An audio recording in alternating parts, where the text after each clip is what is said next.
Conexión y manejo del equipo para soldadura por arco. Para aprender el manejo de la máquina eléctrica para soldadura por arco, es muy importante conocer cuáles son las medidas de seguridad y el equipo de seguridad correspondiente, ya que es una práctica que se tiene que llevar a cabo con responsabilidad. Antes de comenzar a soldar y utilizar el equipo, es importante seguir estas precauciones y reglas de seguridad. No toque partes eléctricamente vivas, es decir, energizadas. Use siempre ropa seca. Utilice todo el equipo de seguridad correspondiente, como zapatos de seguridad, polainas, carcasa y delantal de cuero, guantes de cuero, gorro, mascarilla respiratoria y máscara para soldar. Hay que asegurarse de que todo está en buenas condiciones. Manténgase aislado usted mismo de la pieza de trabajo y tierra, pisando en tapetes aislantes y secos. Desconecte la máquina antes de instalarla. Apague la máquina cuando no esté en uso. Nunca utilice cables rotos, dañados, mal empalmados o de un tamaño no recomendado. No permita que los cables se enrollen alrededor de su cuerpo u otros objetos. No toque el electrodo mientras está en contacto con la pieza a soldar. Mantenga la cabeza a distancia de los humos, no los respire. Lea las hojas de datos de los materiales a soldar, así como las instrucciones del fabricante sobre las recomendaciones para soldar metales con recubrimientos, antioxidante, etc. Trabaje en el lugar adecuado, con ventilación, no cerca de materiales flamables y ausente de humedad. Debemos conocer las características de la máquina soldadora que vamos a utilizar, porque no todas son iguales. Es por eso que antes de instalarla se debe leer el manual de uso de la máquina.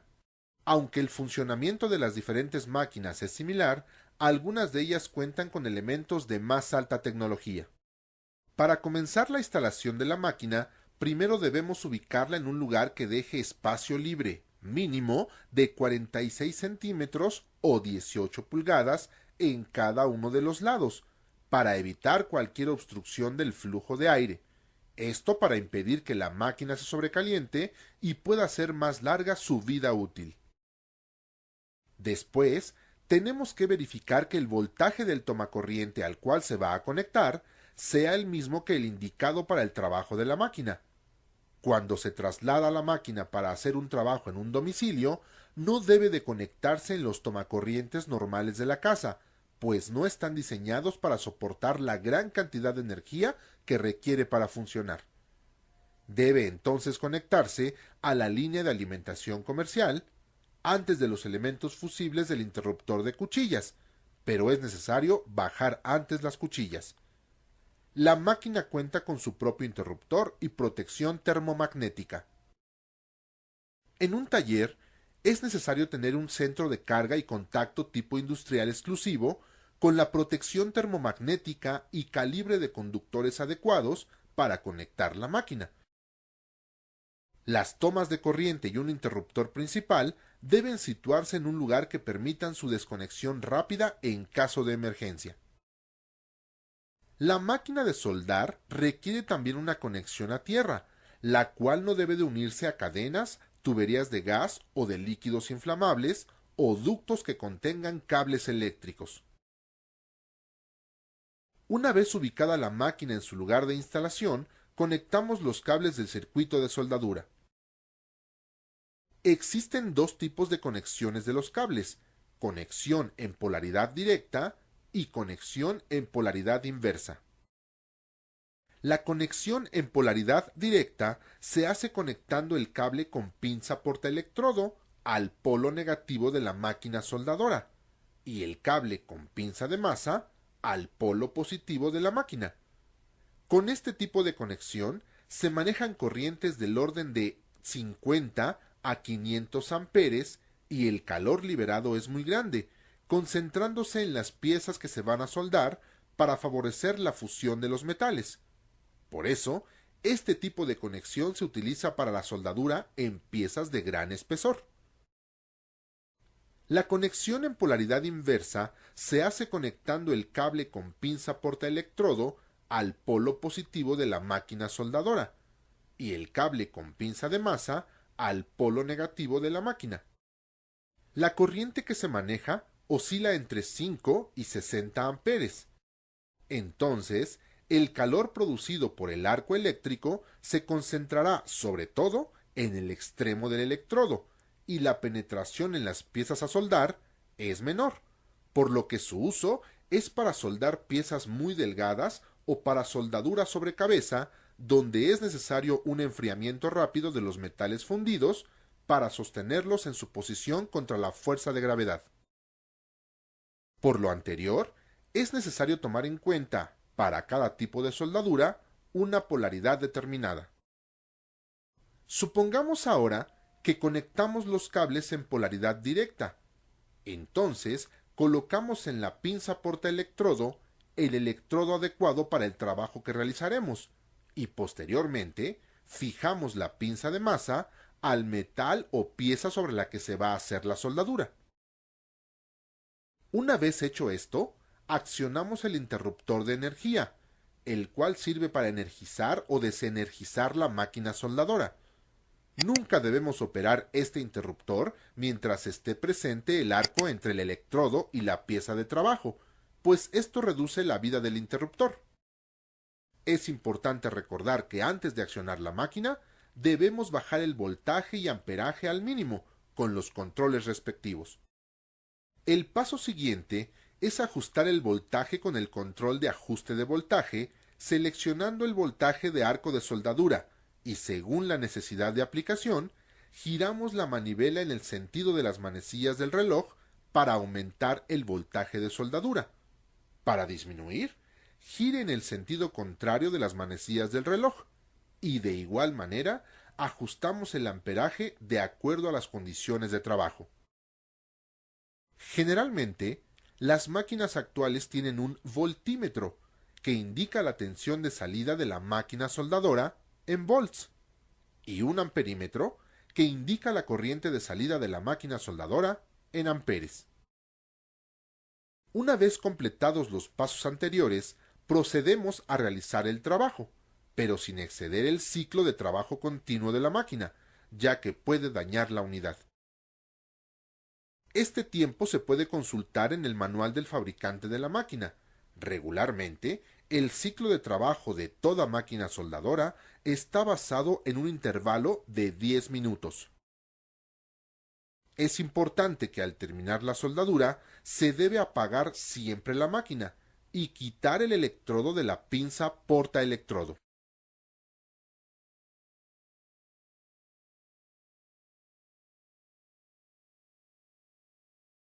Manejo del equipo de seguridad para soldar por arco eléctrico. Para el trabajo de soldadura con arco eléctrico, se deben observar medidas de seguridad muy específicas y portar el equipo de seguridad personal correspondiente. Sin las debidas precauciones, puede ser una práctica peligrosa y perjudicar tu salud, ya que el riesgo de quemaduras o inhalación de gases es significativo. Y recuerda siempre que tu seguridad es lo más importante. Las medidas de seguridad específicas para el trabajo de soldadura con arco eléctrico son las siguientes. Para evitar riesgos de incendio, nunca se debe soldar cerca de líquidos inflamables, gases, vapores, metales en polvo o polvos combustibles. Nunca soldar cerca de materiales inflamables o de combustibles no protegidos. No se pueden calentar, cortar o soldar recipientes que hayan contenido sustancias inflamables, explosivas o productos que por reacción con el metal del contenedor o recipiente generen compuestos inflamables o explosivos. Para realizar estos trabajos es preciso eliminar previamente dichas sustancias. Cuando el área de soldadura contiene gases, vapores o polvos, es necesario mantener perfectamente ventilado el lugar mientras se suelda. Para la ventilación del lugar, debes tomar en cuenta que, cuando te encuentres en áreas confinadas, siempre se debe de utilizar un extractor lateral, con el fin de evacuar los humos y gases emitidos, ya que estos pueden provocar daños a tu salud. Ten presente, nunca ventilar con oxígeno. La humedad es también un aspecto muy importante a considerar, ya que la humedad entre el cuerpo y algo electrificado forma una línea a tierra que puede producir corriente al cuerpo del operador y producir un choque eléctrico, lo cual es muy peligroso. El herrero nunca debe estar sobre suelo mojado cuando suelda, como tampoco trabajar en un lugar húmedo. Deberá conservar manos, vestimenta y su lugar de trabajo continuamente secos, esto para evitar los choques eléctricos. Además, el área de trabajo debe de estar limpia y despejada para permitir el libre y seguro movimiento de los materiales, herramientas y de él mismo. Es recomendable utilizar en ocasiones una cortina óptica protectora para evitar los efectos peligrosos de la luz infrarroja y ultravioleta en la vista de las personas que se encuentran alrededor del área de trabajo. Ahora veamos cuáles son las partes de que consta el equipo de seguridad personal. Gorro, el cual protege el cabello y el cuero cabelludo, especialmente cuando se hace soldadura en posiciones verticales y sobre cabeza. Mascarilla respiratoria de protección para humos metálicos. Esta mascarilla debe usarla siempre debajo de la máscara para soldar. Estas deben ser reemplazadas al menos una vez a la semana. Máscara para soldar. Debe contar con un cristal especial. Esta protege la cara, cuello y los ojos, ayudando a evitar una enfermedad llamada ojo de arco, la cual causa la inflamación de la córnea y puede quemar las retinas de los ojos, ocasionada por la luz ultravioleta que se genera cuando se está soldando. Guantes de cuero, tipo mosquetero con costura interna, para proteger las manos y muñecas. Coleto o delantal de cuero, para protegerse de salpicaduras y exposición a rayos ultravioleta del arco. Casaca de cuero y polainas. Cuando es necesario hacer soldadura en posiciones verticales y sobre cabeza, deben usarse estos aditamentos para evitar las severas quemaduras que pueden ocasionar las salpicaduras del metal fundido. Zapatos de seguridad, que cubran los tobillos para evitar el atrape de salpicaduras. Ya que conoces tu equipo de seguridad, las medidas y precauciones que debes tomar en cuenta, puedes comenzar a trabajar como herrero. Y recuerda que lo más importante es tu seguridad.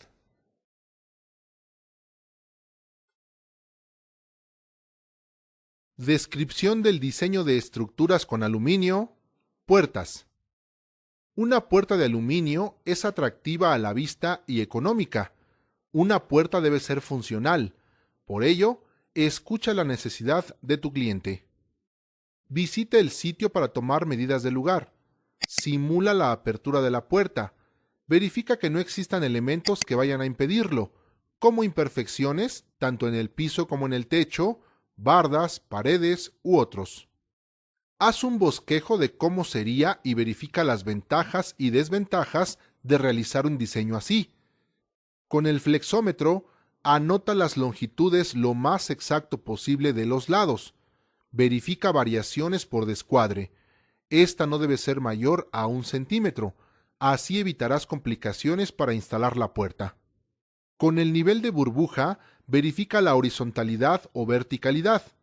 Recórrelo por todos los lados y verifica si existe variación en ellos. Si encuentras pandeos, protuberancias o inclinaciones mayores a 3 grados, entonces es necesario repararlo antes de que lleves a cabo la instalación. Así evitarás problemas en la colocación. Comprueba el escuadrado del espacio poniendo la escuadra en cada esquina Si la toma de medida presenta una marcada diferencia mayor a 3 grados en alguno de los puntos, significa que los lados deberán de repararse, ya sea cincelando o rellenando, para que su ángulo esté lo más cercano posible a 90 grados. Muy bien, supongamos una puerta con vidrio en la parte superior y cubierta en la inferior. La estructura puede ser de color natural, blanco, negro, así como variación en calidades y, por supuesto, en precios. El más común es el color blanco y natural, plateado, y por ende los más económicos. Ahora bien, los elementos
diseño de estructuras con aluminio, ventanas.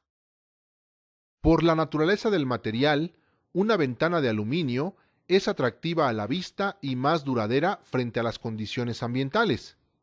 Para comenzar, al visitar al cliente, recuerda llevar libreta para tomar nota y un catálogo de diseños, para mostrarle al cliente algo a su gusto en lo estético y en lo económico. Dependiendo de su necesidad y presupuesto, podrías facilitarle la decisión. Por ejemplo, entre más amplio sea el espacio de la instalación para la ventana, la mejor recomendación será una ventana corrediza. Si el espacio es pequeño, la mejor opción es una ventana fija o abatible. Verifica, por ejemplo, la facilidad para abrir la ventana, así como hacia dónde deberá hacerlo. Con el flexómetro, anota las longitudes lo más exacto posible de los lados. Verifica variaciones por descuadre. Este no debe ser mayor a 3 centímetros. Así evitarás complicaciones para instalar la ventana. Con el nivel de burbuja, verifica la horizontalidad o verticalidad. Recórrelo por todos los lados y verifica si existe variación en ellos. Si encuentras pandeos, protuberancias o inclinaciones mayores a 5 grados, entonces es necesario repararlo antes de que lleves a cabo la instalación. Así evitarás problemas en la colocación. Comprueba el escuadrado del espacio, poniendo la escuadra en cada esquina. Si la toma de medida presenta una marcada diferencia, mayor a 5 grados, en alguno de los puntos, significa que los lados deberán repararse, ya sea cincelando o rellenando, para que su ángulo esté lo más cercano posible a 90 grados. Muy bien, ahora el diseño de la ventana conforme a la solicitud de tu cliente. Por ejemplo, una ventana que por sus dimensiones tenga una parte fija y la otra móvil, es decir, ésta sea corrediza. El material para realizar este tipo de trabajo lo hay de color natural, blanco, negro, así como variación en calidades y por supuesto en precios. El más común y económico es el color blanco. Esto lo debes tomar muy en consideración al momento de hacer tu presupuesto. Ahora bien, los elementos que conforman la ventana son contramarco o jamba, es la parte externa, es decir, el marco. Riel, como su nombre lo indica, es por donde se deslizará la ventana corrediza. Zoclo cabezal, es la parte superior de la ventana en sí. Cerco liso, es el costado de la ventana.